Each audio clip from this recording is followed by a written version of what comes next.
Oke, assalamualaikum warahmatullahi wabarakatuh. Kembali lagi bersama saya Setio Prayugo. Hari ini saya lagi ada di kebun saya. Jadi kemarin kita sudah lihat beberapa tanaman saya yang sudah tertanam, dan hari ini kita melanjutkan proses penanaman yang kemarin. Dan alhamdulillah ini proses penanaman terakhir kita di lokasi yang luasnya 0,5 hektar. Dan dalam kesempatan kali ini proses penanaman saya yang terakhir, jadi nanti bisa kita saksikan bagaimana caranya atau bagaimana proses penanaman yang baik dan benar, dan bagaimana supaya tanaman yang ditanam itu bisa hidup dengan sehat dan baik, tidak terserang oleh penyakit. Ya, hari ini saya dengan beberapa teman saya yang kemarin juga sudah bersama-sama saya untuk melakukan proses penanaman. Kita bisa lihat ya, ini adalah tanaman yang sudah kita tanami kemarin. Ini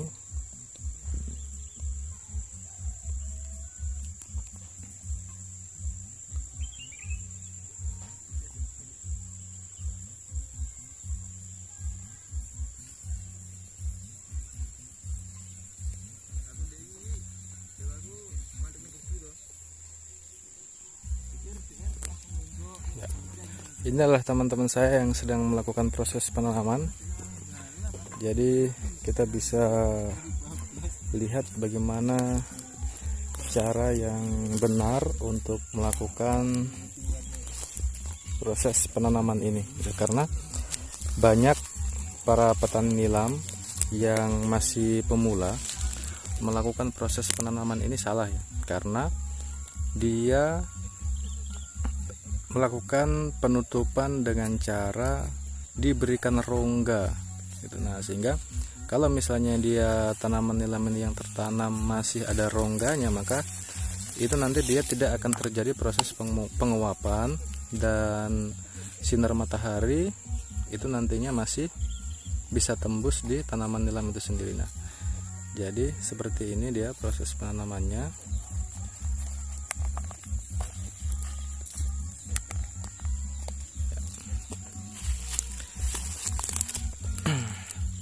Jadi dia bibit yang disiapkan, dia panjangnya kurang lebih 20 cm.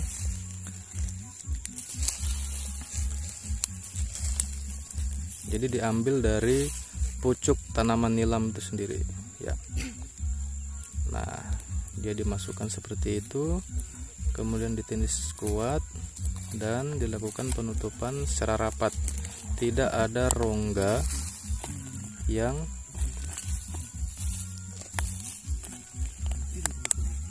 ya seperti itu. Jadi ditutup rapat seperti itu menggunakan penutup yang berwarna gitu. Dia tidak menggunakan penutup yang bening. Hilang.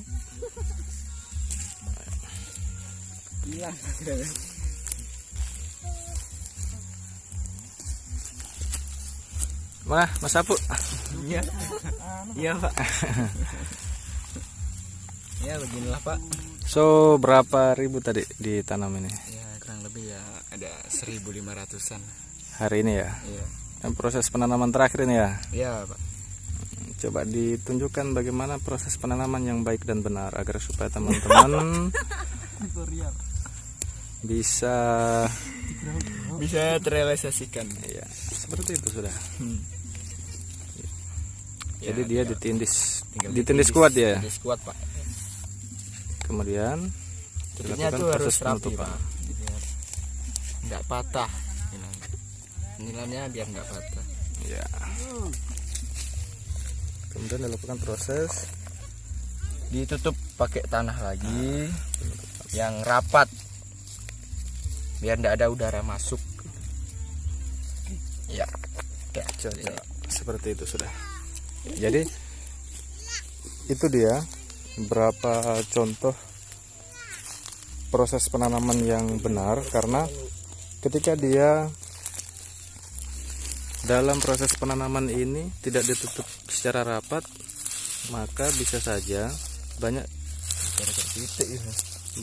serangga yang masuk ke dalam, dan tentu juga akan mempengaruhi proses pertumbuhan dari nilam yang sudah ditanam ya. Jadi tadi ini teman kita juga sudah melakukan proses pencangkulan terlebih dahulu, yang kemudian kita lakukan proses pengecaran penutup dan bibit itu sendiri ya. Jadi seperti itu. Jadi ini sudah tertanam semua, kurang lebih sekitar setengah hektar, dan kita kalkulasi kemarin bibit yang sudah tertanam ini sekitar 11.500-an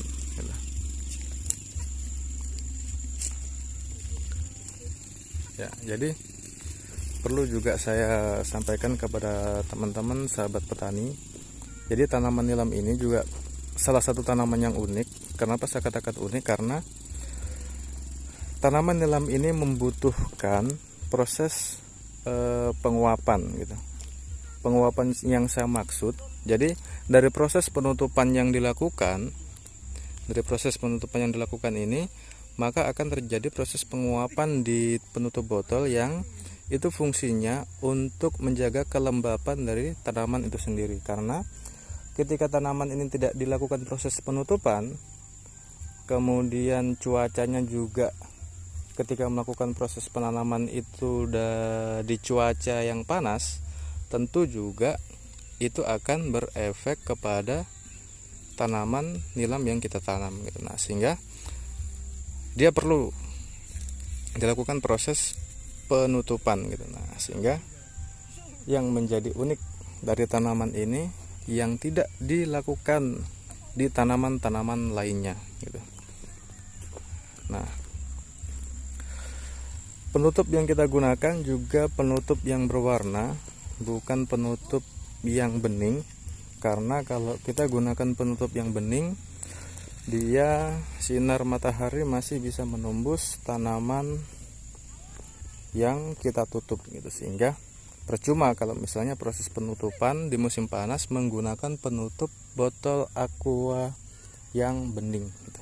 Nah, jadi bisa dilihat juga ini adalah tanaman pertama kita yang sudah kita lakukan buka tutup kemarin.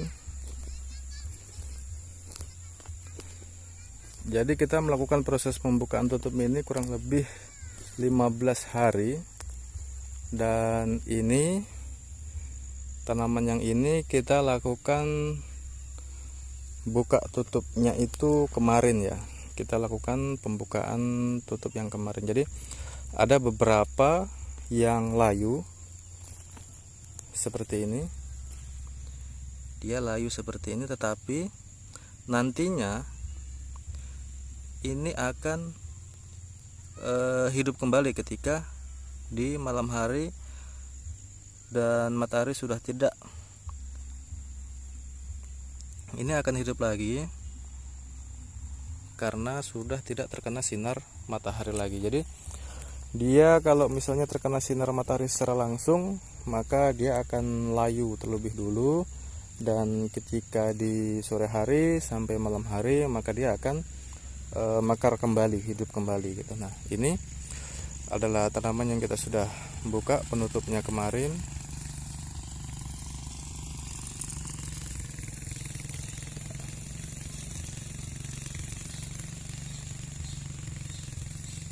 Masih ada juga yang belum kita buka penutupnya karena kemarin teman-teman masih melakukan proses penyemprotan terlebih dulu sebelum dilakukan proses buka tutupnya gitu. Karena supaya rumput yang ada di sekitaran tanaman nilam ini bisa dikendalikan gitu. Ya, ini mungkin besok kita akan lakukan proses pembukaan tutup.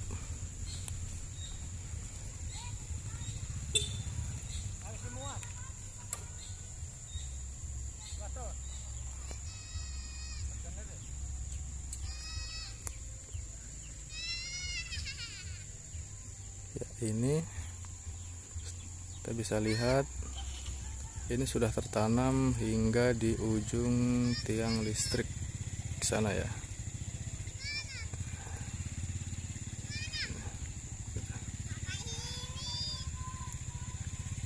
Jadi alhamdulillah proses penanaman kami sudah selesai.